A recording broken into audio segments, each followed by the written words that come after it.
Categorical logic is one of those things that, as a term or a title, categorical logic, it sounds dry. It sounds boring. But here's my promise. By the end of this, you'll understand why it's important to our everyday lives, why we use it even when we don't know we're using it, and why it's important to be thinking about this categorical logic, because it will improve our everyday reasoning. It will improve our understanding of language, which is really important, how we not only think through language, but also how we compose language, language analysis, and overall, it just leads to better critical thinking.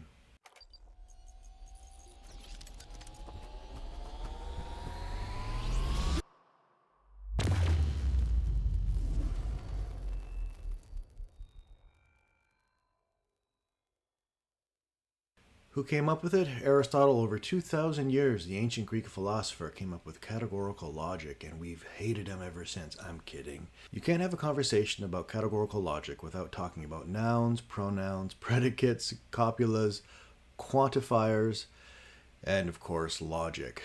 What are all of these things? Why do these things matter? You can see from the very beginning that to understand categorical logic means going back to language basics, the kind of stuff we may have learned when we were, 10 or 12 or something like that. Well, this comes back again. And by paying close attention to these things, we can clarify the world around ourselves and we can understand arguments much, much better. So what is categorical logic? Categorical logic focuses on, or gets us to think about, groups of things, categories of things. So it's a category logic or a group logic. For instance, I have a book here, and it's a very heavy book, but it's floppy. It's not hardcover. And so already we have a couple of categories. Books is a category, but also softcover book or hardcover book. So which of my books are hardcover, which are soft, begins to differentiate or make a distinction between groups of things. We may also look at the books behind me.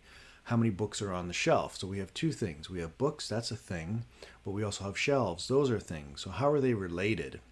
And being clear in how they're related can help us in many ways in our daily routine. For example, I have some books on the table over here.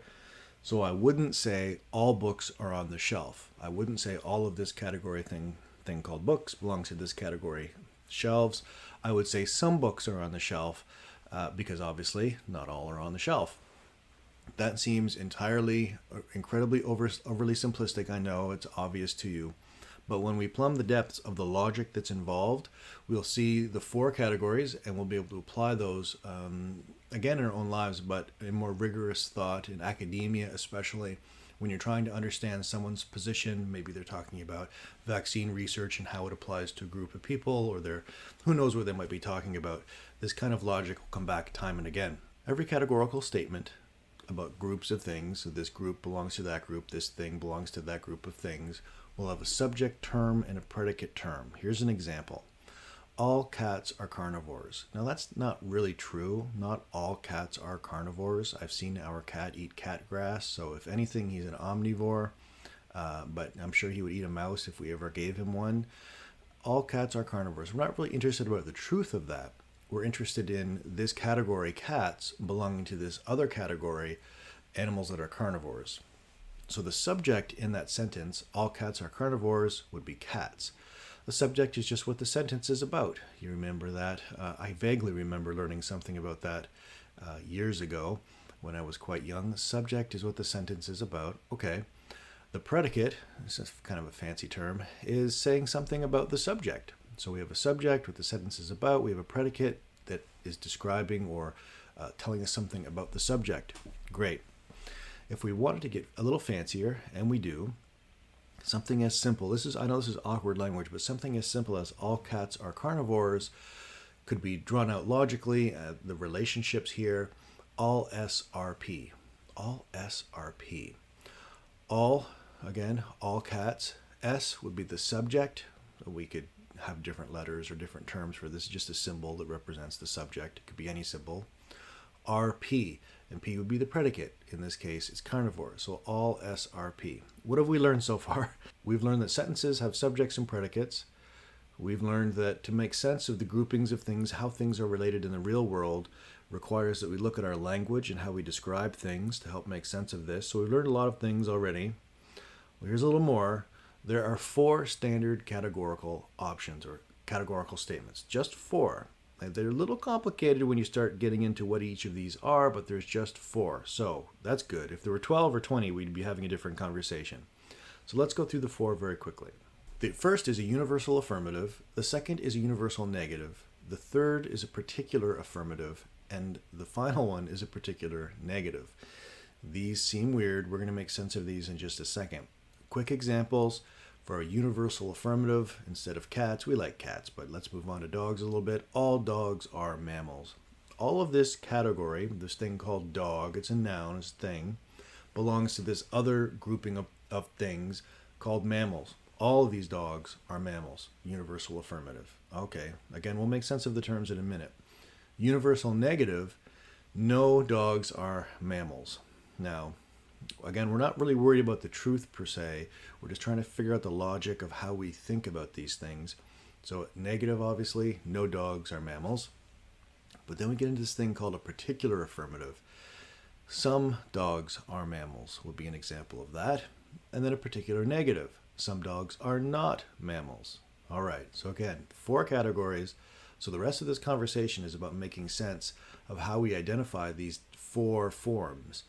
To make it a little bit more expanded, here's a slightly larger chart, and let's talk about cats again, because who doesn't like talking about cats? I'm sure some people.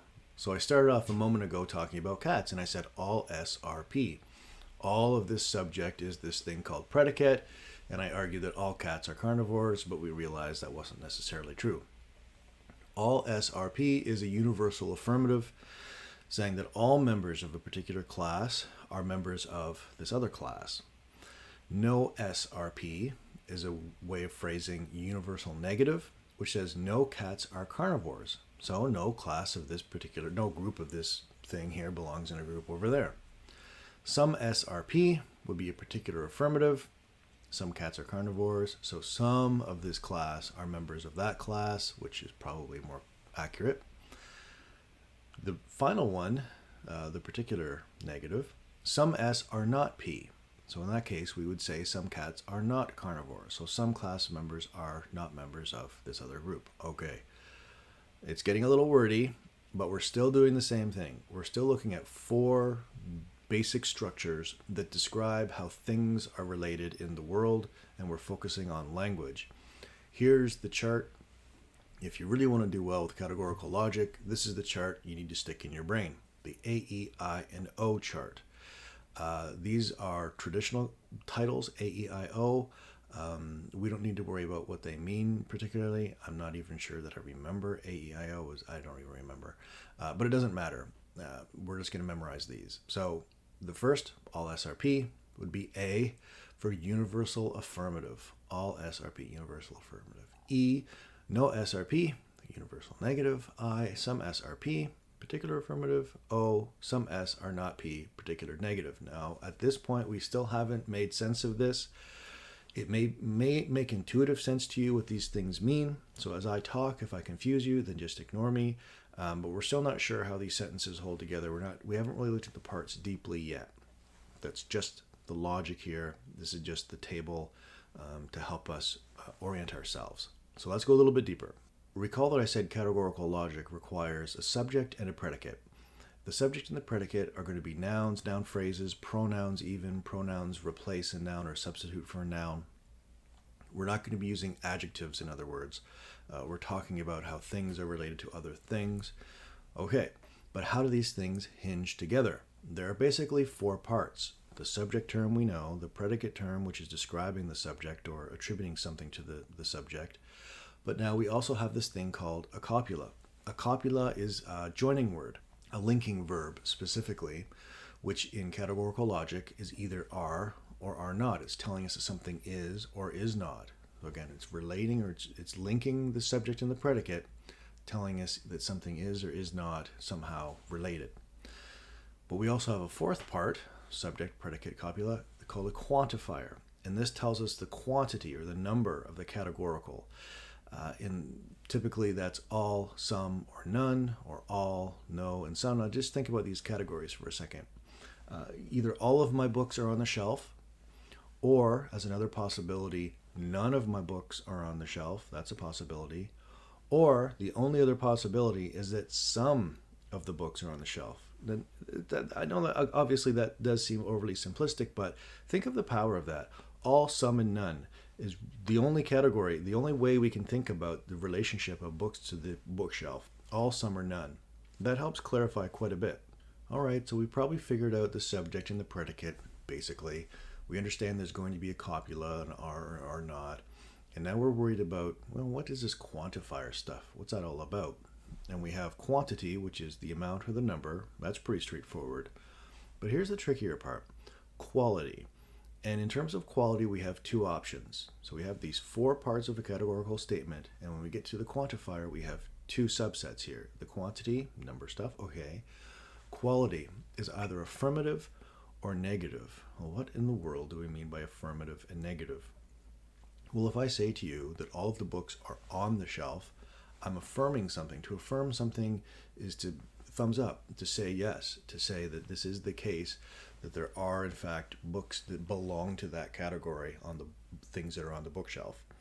Now, if I was to negate that, if I was to say there are no books on the shelf, I'm pulling something away, right? Both in visually, metaphorically, but also logically, to deny that one group belongs in another. So, okay, we're affirming or we're negating. That's important because if you misread something, especially if you're making healthcare or maybe you're making decisions in terms of your economic or your financial future, and you misunderstand an affirmative or negative, you could be in a world of hurt 10 years down the road when you realize that you subscribe to some kind of policy or retirement fund, and you completely misunderstood how your money was being distributed, which mutual funds it was going into or not going into, and so on. So this is kind of a night and day difference between the two. At this point, what we've learned is that we have something to do with the quantifier, subject term, copula, predicate term. We've learned that the language reveals to us how things are related. In the real world, it's not going to come to you that simply. It's often going to become a jumbled mess just thrown at you. And we need to translate categorical logic into what's called a standard form so that we can process it, we can be more efficient in our understanding of the claims, the truth claims. We can just be more clear in our thinking. So here's some examples. If we want to rearrange or translate the world as it comes to us into standard form so that we can understand the categorical logic, here's some examples. All dogs are loyal. Again, that's not necessarily true, but that's not what we're worried about. All dogs are loyal. If we translate that into a more explicit categorical logic, if we're just taking what's in that sentence and making it more obvious, we're not changing the meaning of the sentence. We're just revealing what's in it. We would say all dogs are loyal animals. Notice how simple that was. We went from all dogs are loyal, okay, all dogs are loyal, to saying these are the categories. All dogs is one category or group, are loyal animals. A noun, right? A group of animals. Here's another. Some guys have all the luck. Some guys have all the luck. This is a categorical statement. Some guys are people who have all the luck. So some guys, it's obvious. We know that guys are people, right? That's how it works. But again, we're just making what's already there explicit so that we can analyze it. Because as things become more complex, instead of just a sentence, if we're dealing with entire paragraphs, then we're going to be wanting to make these things as clear as possible. Last one. No nations can thrive without fair immigration policies. No nations can thrive without fair immigration policies. Again, another example of how these sorts of claims are in our everyday lives. We hear them all the time. But translating that, we would say that no nations are things that can thrive without fair immigration policies. We're just making what is implicit or straightforward obvious. One of the things that surprised me when I first learned about categorical logic was that the word only represents all. Only in English represents the word all, universal. For example, only good listeners are wise advisors. Okay, that's a little wordy, a little awkward, I know. Only good listeners are wise advisors. What is that saying? Well, when you take out the word only and you put in all, you get all wise advisors are good listeners. Here's another. Only if something is a music file is it an MP4 file. Okay. Change that up again. You get all MP4 files are music files. a little more simple, still saying the same thing, but translating into standard categorical form. If the word only represents all or a universal, it's not surprising that words like most or a few or several refer to some. In categorical thinking, it's some. So we have all, and then we have less than all. All, only, or less than all. Some, almost, several, almost all. But also we can have none. Here's an example of some. University of Guelph students are radicals. Now what's interesting here is that the particular sentence doesn't tell us how many, and we can assume that maybe the person saying this is thinking all, but one of the rules with categorical logic is that when someone doesn't define all or less than all, then we have to find the most rational, the most appropriate, the most common sense interpretation of that. In this case, it would be, I would argue, some University of Guelph students are radicals. Some versus all, because it seems highly unlikely that all, if even any, for that matter. So some in that case makes the most sense, it's most appropriate. Okay, at this point we have a number of pieces of language. We have some of the pieces for the puzzle called categorical logic, whatever that may be. And we understand that there'll be some level of interpretation depending on context, just what's involved. So for each of these, try and imagine, maybe pause the video, try to imagine what this might be. Number one, no scientists are Baptists. So look at our chart again, A, E, I, O. We have only 4 options. We have a universal affirmative, a universal negative. Okay, a particular affirmative or a particular negative. Universal means all, particular means less than all. Affirmative means to say that it belongs, to negate is to say it doesn't belong. All right. So we start with the basics. What is the subject? What is the predicate? All scientists are Baptists. All right, Jeopardy music in the background. Well, the subject here is scientists, and the predicate is what's talking about or saying something about the subject. In this case, it's Baptists. All right, no scientists are Baptists. No is another word for all. There's not a single one. No is just a totalizing statement, all right? So we know it's into the universal category. But is it A or is it E? In this case, it's a no SRP, a universal negative. And you can actually map on no scientists are Baptist with no SRP, E. In this case, it's quite straightforward. All right, this one gets a little trickier. All theologians who have studied arguments for the existence of God are scholars with serious misgivings about the traditional notion of omnipotence. A little background, theologians are people who study the nature of God, the nature of the universe, spirituality, and the traditional notion of omnipotence is this idea that there's a divine being that is all-powerful. Okay, so all theologians who have studied the arguments for the existence of God are scholars with serious misgivings about the traditional notion of omnipotence. So it's getting wordier. What's the subject here? The subject here, because all categorical logic requires a subject and a predicate, the subject is theologians. Theologians here. So what is this sentence saying about the theologians? That they're that they're scholars with serious misgivings about the traditional notion of omnipotence. Notice the word all here, all theologians, subject, are something. We would call this a universal affirmative. The claim is that not all theologians in the universe, it's saying that all theologians who have studied the arguments for the existence of God. There could be theologians who have not studied arguments for the existence of God, but there are some certainly that have, and all of those who have done this. So it's not just theologians, it's the theologians who have studied this subsection of theology. What do they belong to? A category of scholars with serious misgivings about the idea of omnipotence. All right, so it may not make a lot of sense in terms of why would theologians not study the arguments of God. We're not interested in that. We're just looking at the categorical logic here to try and make sense of it. Here's another. Some who play the stock market are not millionaires. Again, I know it's wordy, but that's not the point. Some who play the stock market are not millionaires. So what's the subject? What's the predicate? Subject people who play the stock market, predicate, millionaires.